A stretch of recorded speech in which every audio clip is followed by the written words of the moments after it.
My prediction is that probably by the end of next year, we'll have probably hundreds of thousands, if not hundreds of thousands, if not over 1 million Teslas doing self-driving in the U.S. Elon Musk is back outside lying again, and after almost 20 years of overpromising and underdelivering, his playbook still hasn't changed. Yet somehow, despite all the controversy, some people are still thirsty for anything Elon related. It seems like if you're a fan, then these are just bold promises. And if you're a critic, then he's a pathological liar. And if you're holding Tesla stock, then he's a genius marketer. So in this video, I'm gonna break down Elon's latest claims, and I'm gonna share my take on who he really is, and what all of this means for the rest of us. But hey, I'm not gonna lie.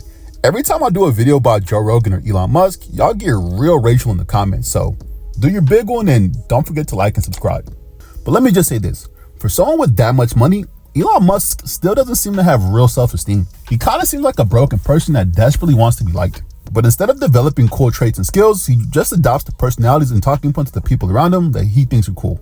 Remember that whole make comedy legal thing? The left wanted to make comedy illegal, you know? Like you can't make fun of anything. So then it's like comedy sucks. It's like nothing's funny, you can't make fun of anything. It's like legalize comedy. Wasn't that just a byproduct of him hanging out with the comedians who were complaining about censorship? It's just Elon has a way of making things lame. And if you listen to some of how he talks now, he's just doing his best version of Trump, which is kind of sad that a guy in his 50s is still trying to figure out who he is. But regardless, he still found a way to become extremely successful. Which brings us back to Elon's most ridiculous claim about Tesla, the idea that your car will make you money while you sleep. Right. You'll be able to add or subtract your car to the fleet. So just like an Airbnb, you could like rent out your spare bedroom or rent out your house when you're not using it. And the same thing will be available for Tesla owners. So it's a way for Tesla owners to earn revenue. Instead of having your car sit in the parking lot, your car could be earning money. In what world does this sound feasible in the next year? I mean, you remember 2019, you were talking about 2020, the introduction of autonomous, and now you just introduced a fairly somewhat ambitious target. Why do you have the confidence now? Just to put things in perspective, over the last 10 years, Waymo, which is Google's version of autonomous driving, has gone from 23 cars to around 1,500. And Tesla still has 0. And yet we're supposed to believe that there will be 1 million Teslas autonomously driving around by the end of next year? Based on what? He's also pitching this fantasy that the future of gig work is owning a Tesla and letting it work for you while you sleep. But here's the truth. The math is never in favor of regular people like you and me. Just like Turo and Airbnb, the margins shrink fast and the upkeep becomes your problem. It's not passive income. It's a liability dressed up as innovation. I mean, let's do quick math.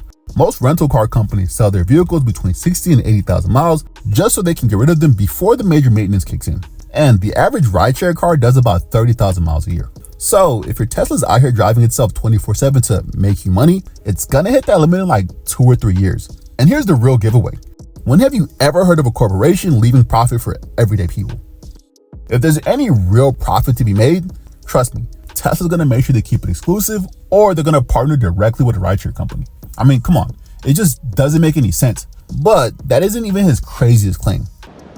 I think humanoid robots will be the biggest product ever.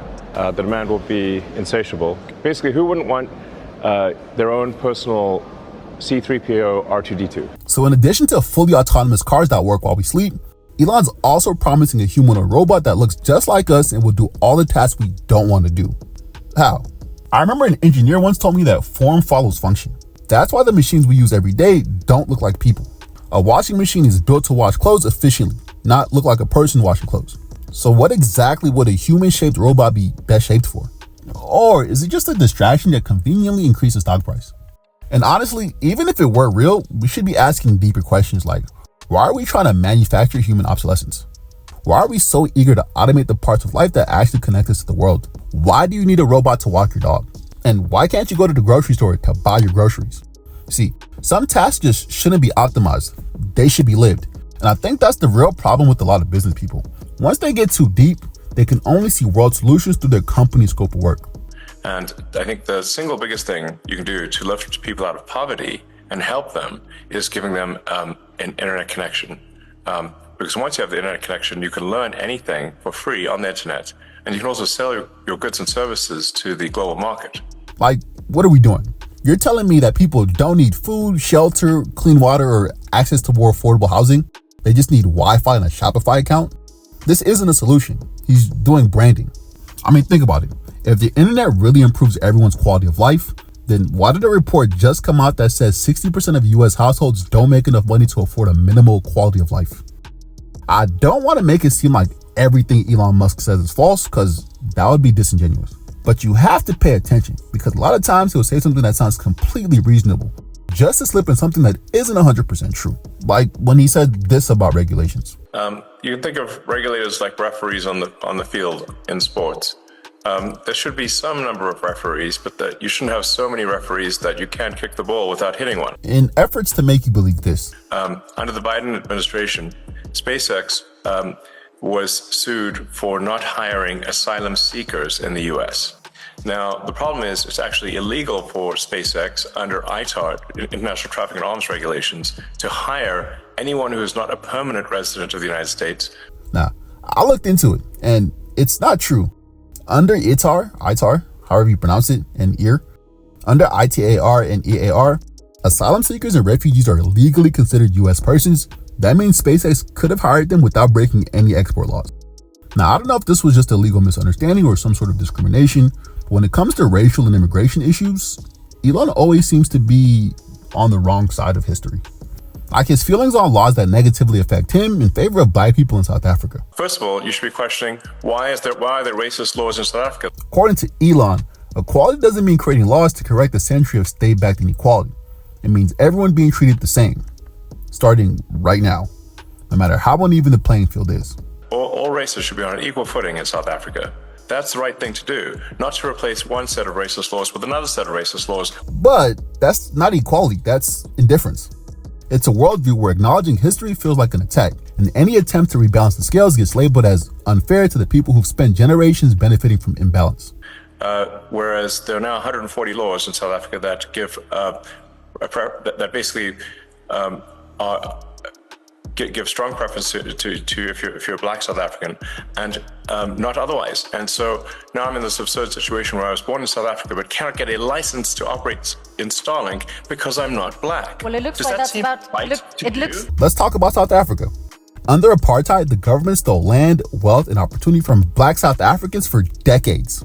You see, white South Africans are just 7% of the population, yet they own 72% of private farmland. And this is after the so-called reform efforts. But when Elon talks about South Africa, he acts like policies designed to correct the theft are somehow racist against white people. If we're being honest, it's selfish and disingenuous, because the only way for people who've been held back for centuries to catch up is through policies that intentionally skew the playing field back towards fairness. That's called equity. Equity is not the opposite of equality, it's the path to it. But hey, let me know how you feel about Elon's claims in the comments.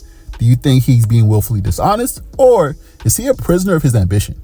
And please don't forget to subscribe and like the video. See you next time. I just asked you a question. Please answer.